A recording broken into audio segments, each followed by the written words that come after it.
Oxygen की वजह से ना सिर्फ मौत होगी, बल्कि हॉस्पिटल के बाहर भी मौत होगी और हॉस्पिटल के अंदर भी मौत होगी।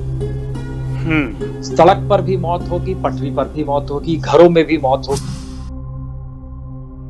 पर वाजपेयी जी, गवर्नमेंट क्या कर रही है जो इतने बड़े बड़े दावे करते हैं, जो कोई उनको चिंता नहीं है?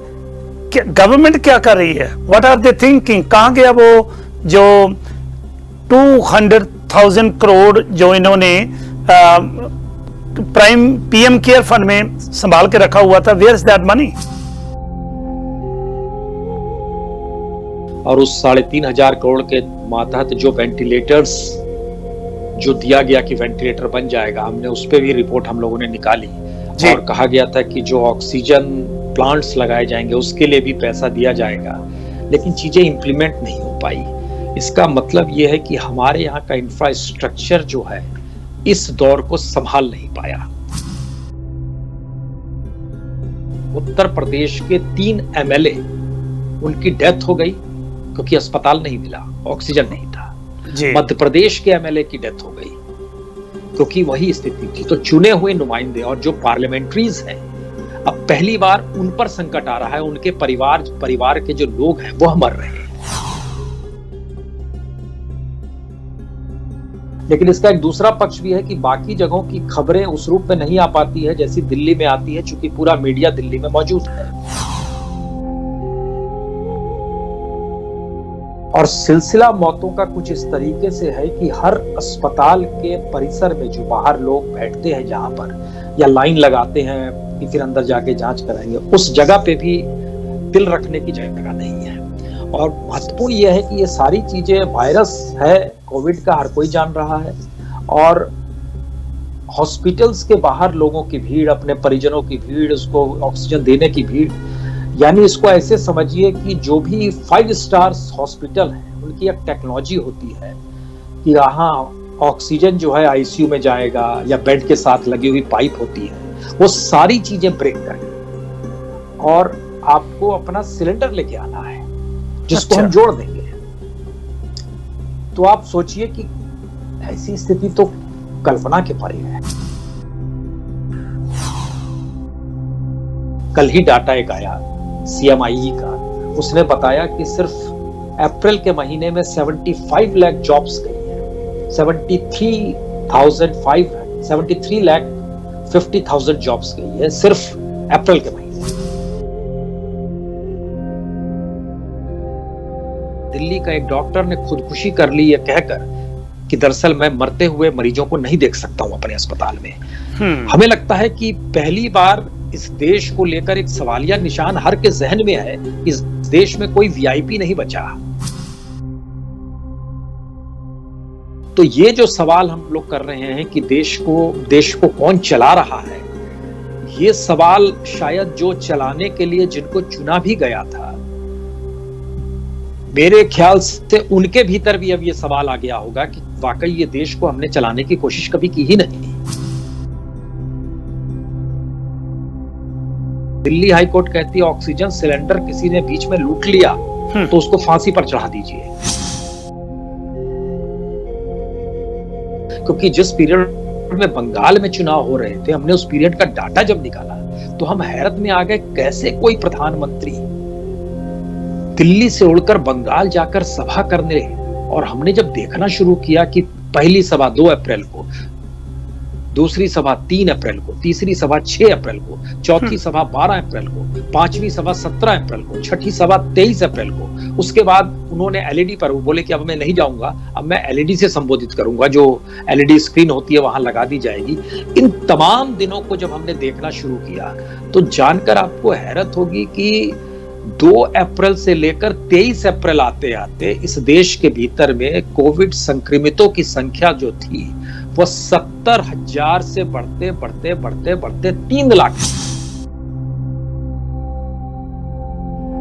चाहे वो all India institute of medical science हो, चाहे वो RML हो, चाहे वो LNJP हो गवर्नमेंट हॉस्पिटल, प्राइवेट्स में चाहे वो मैक्स का हो, किसी भी हॉस्पिटल में एक बेड दिला देना शायद ये भगवान दिला सकता है। कुछ ऐसी स्थिति इस देश के भीतर में पहली बार दिल्ली में आ गई। ਖਬਰਸਾਰ ਬਿਹਾਈਂਡ ਦ ਨਿਊਜ਼ ਦੇਖ ਰਿਹਾ ਸਮੂਹ ਦਰਸ਼ਕਾਂ ਨੂੰ ਮੇਰੇ ਵੱਲੋਂ ਪਿਆਰ ਭਰੀ ਨਿੱਘੀ ਸਤਿ ਸ਼੍ਰੀ ਅਕਾਲ। ਤੁਹਾਡਾ ਸਵਾਗਤ ਹੈ ਜੀ। ਅੱਜ ਦੇ ਇਸ ਪ੍ਰੋਗਰਾਮ ਨੂੰ ਠੀਕ ਹੀ ਹਮੇਸ਼ਾ ਦੀ ਤਰ੍ਹਾਂ ਦੁਨੀਆ ਭਰ ਦੇ ਵਿੱਚ ਕੀ ਕੁਝ ਵਾਪਰ ਰਿਹਾ ਹੈ, ਸਾਡੇ ਸਥਾਨਕ ਕੀ ਕੁਝ ਵਾਪਰ ਰਿਹਾ ਹੈ, ਕੋਵਿਡ ਦੀ ਸਿਚੁਏਸ਼ਨ ਕਿਹੋ ਜਿਹੀ ਹੈ, ਇਸ ਸੰਬੰਧੀ ਤੇ ਅੰਮ੍ਰਿਤਸਰ ਤੋਂ ਸਾਡੇ ਵਿਸ਼ੇਸ਼ ਪ੍ਰਤੀਨਿਧ ਜਸਵੀਰ ਸਿੰਘ ਪੱਟੀ ਖਬਰਸਾਰ ਤੇ ਖਬਰਾਂ ਦੀ ਪੜਚੋਲ ਲੈ ਕੇ ਹਾਜ਼ਰ ਹੋਣਗੇ। ਪਹਿਲੇ ਹਿੱਸੇ ਦੇ ਵਿੱਚ ਅੱਜ ਤੁਹਾਡੇ ਨਾਲ ਭਾਰਤ ਤੋਂ ਮੰਨੇ ਪ੍ਰਮੰਨੇ ਜਰਨਲਿਸਟ ਨੇ ਜਿਹੜੇ, ਕਿਉਂਕਿ ਬਹੁਤੇ ਜਰਨਲਿਸਟ ਤੁਹਾਨੂੰ ਗੋਦੀ ਮੀਡੀਆ ਦੇ ਮਿਲਣਗੇ ਜਿਹੜੇ ਜ਼ਿਆਦਾਤਰ ਭਾਰਤ ਸਰਕਾਰ ਦੀ ਪ੍ਰਸ਼ੰਸਾ ਕਰਨ ਦੇ ਵਿੱਚ ਲੱਗੇ ਰਹਿੰਦੇ ਨੇ, ਪਰ ਸੱਚ ਨੂੰ ਖੋਜ ਕੇ ਲਿਆਉਣ ਵਾਲੇ ਬਹੁਤ ਥੋੜੇ ਉੱਥੇ ਪੱਤਰਕਾਰ ਨੇ, ਜਰਨਲਿਸਟ ਨੇ ਜਿਹੜਾ ਦੁਨੀਆ ਦੇ ਸਾਹਮਣੇ ਸੱਚ ਲਿਆ ਕੇ ਰੱਖਦੇ ਨੇ।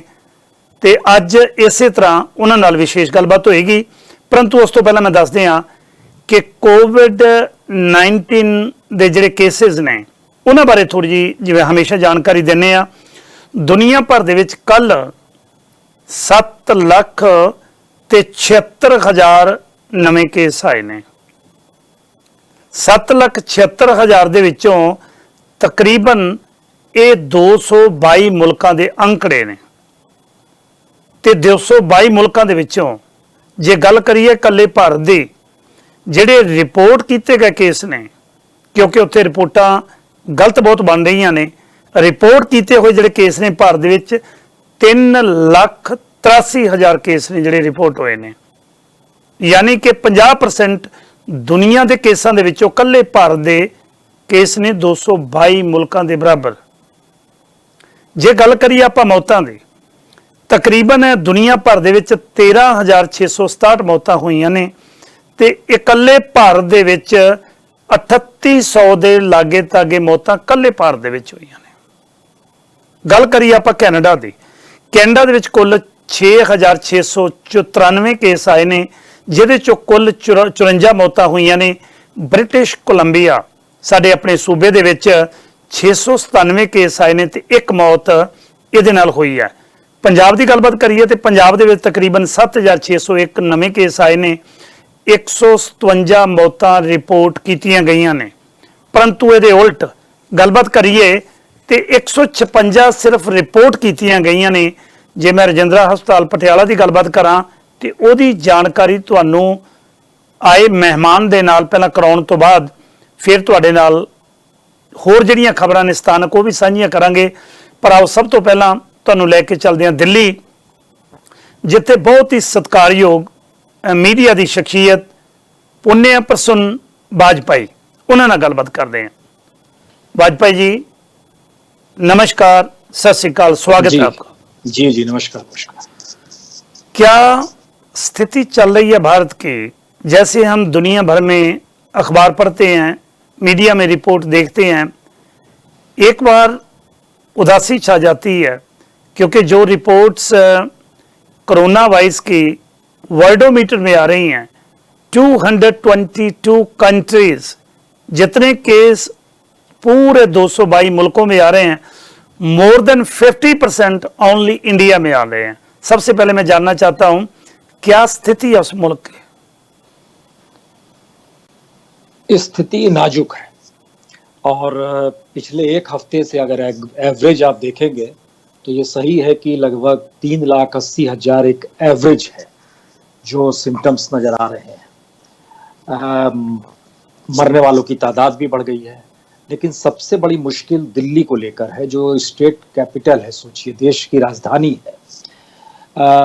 दृश्य बहुत भयावह है और शायद किसी ने कल्पना नहीं की थी कि ऐसी स्थिति आ जाएगी कि देश में ऑक्सीजन की वजह से ना सिर्फ मौत होगी बल्कि हॉस्पिटल के बाहर भी मौत होगी और हॉस्पिटल के अंदर भी मौत होगी। सड़क पर भी मौत होगी, पटरी पर भी मौत होगी, घरों में भी मौत होगी। और लोग ऐसी परिस्थिति में शायद इससे पहले भारत में बीते 70-75 साल में आजादी के बाद कभी किसी ने नहीं देखा था और सोचा भी नहीं था कि ऐसी स्थिति हो सकती भी है। जब मेडिसिन्स की कमी होगी, जब मेडिसिन्स जो जान बचाने वाली है उसकी ब्लैक मार्केटिंग की जानकारी आएगी, और वो भी ब्लैक मार्केटिंग में दी जा रही होगी, होर्डिंग हो रही होगी, लोग अपने घरों में अपनी जान बचाने के लिए ऑक्सीजन सिलेंडर्स को रखना शुरू कर देंगे। मेरे ख्याल से ये एक ऐसी स्थिति है जिसमें अगर आप बाकी जगहों पर स्थिति काफी संभाली गई जरूर है, इससे इनकार नहीं है, लेकिन इसका एक दूसरा पक्ष भी है कि बाकी जगहों की खबरें उस रूप में नहीं आ पाती है जैसी दिल्ली में आती है, चूंकि पूरा मीडिया दिल्ली में मौजूद है। बिल्कुल। तो और संयोग से दिल्ली के भीतर का संकट ये है कि अगर आप सड़क पे निकल गए, लॉकडाउन की स्थिति है, कर्फ्यू लगा हुआ है, लेकिन आप सड़क पे जब जाएंगे तो आपको बहुत गाड़ियों की तादाद नजर आएगी, लेकिन कमोवेश हर तीसरी गाड़ी में कि गाड़ी के पिछले सीट पर कोई मरीज होगा जिसको ऑक्सीजन लगी होगी, और उस गाड़ी को रोक के पूछिएगा कहाँ जा रहे हैं तो बोलेगा कि मैं एक बेड की खोज में जा रहा हूँ, किसी हॉस्पिटल में एक बेड मिल जाए, और बेड भी नहीं मिल पा रहा है। दिल्ली में 176 अस्पताल हैं, 176, जिसमें से 107 गवर्नमेंट के हैं, सरकार के अधीन आते हैं, बाकी लगभग 70 हॉस्पिटल्स प्राइवेट हैं।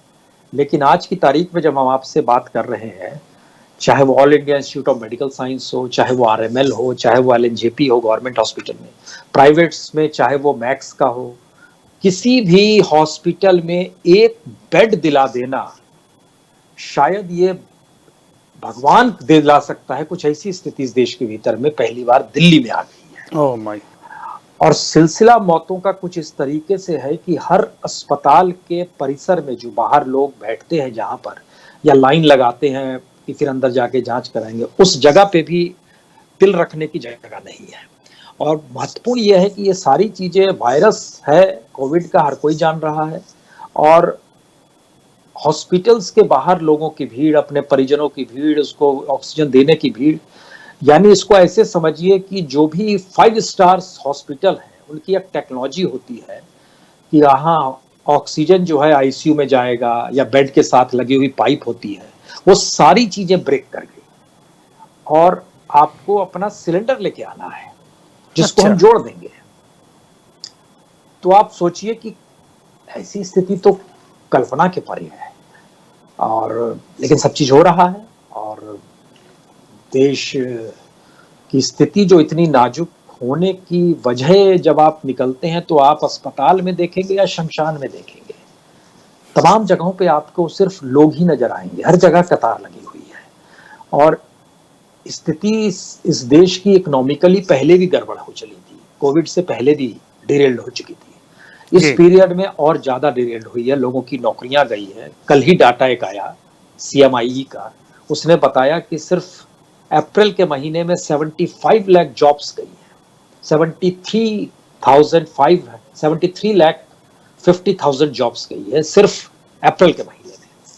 एक महीने इसी तरीके से हर महीने में जॉब्स जा रही है। तो ये क्राइसिस कुछ ऐसा है जिसमें जिंदगी और मौत के बीच में कमोवेश हर कोई इतना डरा हुआ इसलिए है कि उम्मीद भी नजर नहीं आ रही है। कोई उम्मीद और भरोसा तो हो। हाई कोर्ट के डिसीजंस और हाई कोर्ट के निर्देशों को अगर आप देखना शुरू करेंगे तो आप हैरत में आ जाएंगे।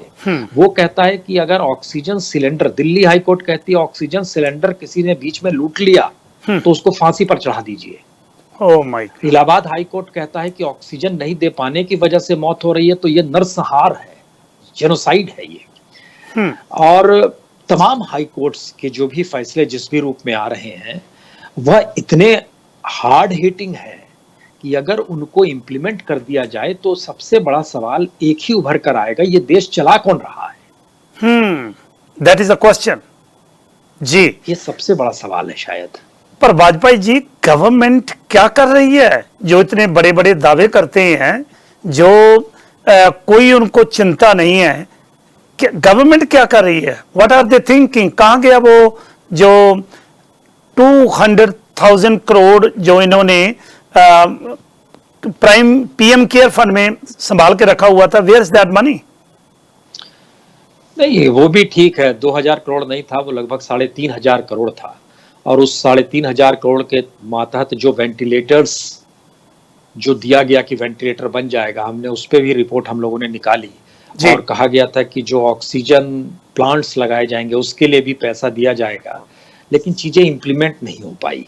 इसका मतलब ये है कि हमारे यहाँ का इंफ्रास्ट्रक्चर जो है इस दौर को संभाल नहीं पाया। और जब आप कहते हैं सरकार कहाँ है, जब हम लोग ही सवाल कर रहे हैं सरकार कहाँ है, तो आपको जानकर हैरत होगी इस देश में अब हम सरकार किसे कहें। उत्तर प्रदेश के 3 एमएलए, उनकी डेथ हो गई क्योंकि अस्पताल नहीं मिला, ऑक्सीजन नहीं था। मध्य प्रदेश के एमएलए की डेथ हो गई क्योंकि वही स्थिति थी। तो चुने हुए नुमाइंदे और जो पार्लियामेंट्रीज हैं, अब पहली बार उन पर संकट आ रहा है, उनके परिवार के जो लोग हैं वह मर रहे हैं, जो जजेस हैं उनकी फैमिलीज पर संकट आ रहा है, जो डॉक्टर है, दिल्ली का एक डॉक्टर ने खुदकुशी कर ली है कहकर कि दरअसल मैं मरते हुए मरीजों को नहीं देख सकता हूं अपने अस्पताल में। हमें लगता है कि पहली बार इस देश को लेकर एक सवालिया निशान हर के जहन में है कि इस देश में कोई वीआईपी नहीं बचा, कोई व्यक्ति बचा ही नहीं, कोई कैबिनेट मिनिस्ट्री नहीं बची। तो ये जो सवाल हम लोग कर रहे हैं कि देश को कौन चला रहा है, ये सवाल शायद जो चलाने के लिए जिनको चुना भी गया था, मेरे ख्याल से उनके भीतर भी अब ये सवाल आ गया होगा कि वाकई ये देश को हमने चलाने की कोशिश कभी की ही नहीं। हम तो एक साइकिल चली आ रही थी, उसके तहत चीजों का उपभोग करते थे, सुविधाओं को भोगते थे, टैक्स पेयर का पैसा लेते थे और एंजॉय करते थे, चुनाव जीतते थे। इस परिस्थिति में चलते चले जाते थे क्योंकि जिस पीरियड में बंगाल में चुनाव हो रहे थे, हमने उस पीरियड का डाटा जब निकाला तो हम हैरत में आ गए, कैसे कोई प्रधानमंत्री दिल्ली से उड़कर बंगाल जाकर सभा करने। और हमने जब देखना शुरू किया कि पहली सभा 2 अप्रैल को, दूसरी सभा 3 अप्रैल को, तीसरी सभा 6 अप्रैल को, चौथी सभा 12 अप्रैल को, पांचवी सभा 17 अप्रैल को, छठी सभा 23 अप्रैल को। उसके बाद उन्होंने एलईडी पर, वो बोले कि अब मैं नहीं जाऊंगा, अब मैं एलईडी से संबोधित करूंगा, जो एलईडी स्क्रीन होती है वहां लगा दी जाएगी। इन तमाम दिनों को जब हमने देखना शुरू किया तो जानकर आपको हैरत होगी कि 2 अप्रैल से लेकर 23 अप्रैल आते आते इस देश के भीतर में कोविड संक्रमितों की संख्या जो थी वह 70,000 से बढ़ते 3 लाख पहुंच गई। हम आपसे 23 अप्रैल का जिक्र कर रहे हैं, उसके बाद ये 4 लाख तक पहुंचा है और आज की तारीख में 3,80,000 है लास्ट 24 आवर्स में। तो हमारी प्राथमिकता क्या है, हम क्या सोच रहे हैं, क्या नहीं सोच रहे हैं, तो इसीलिए ये सवाल भी अब छोटा हो चला है कि इस देश को चला कौन रहा है। सवाल उसके आगे का हो गया, ये देश को बचाएगा कोई कैसे। अब please subscribe our channel and press the bell icon ताकि कोई भी नवी अपडेट तुझे बिल्कुल भी मिस ना करो।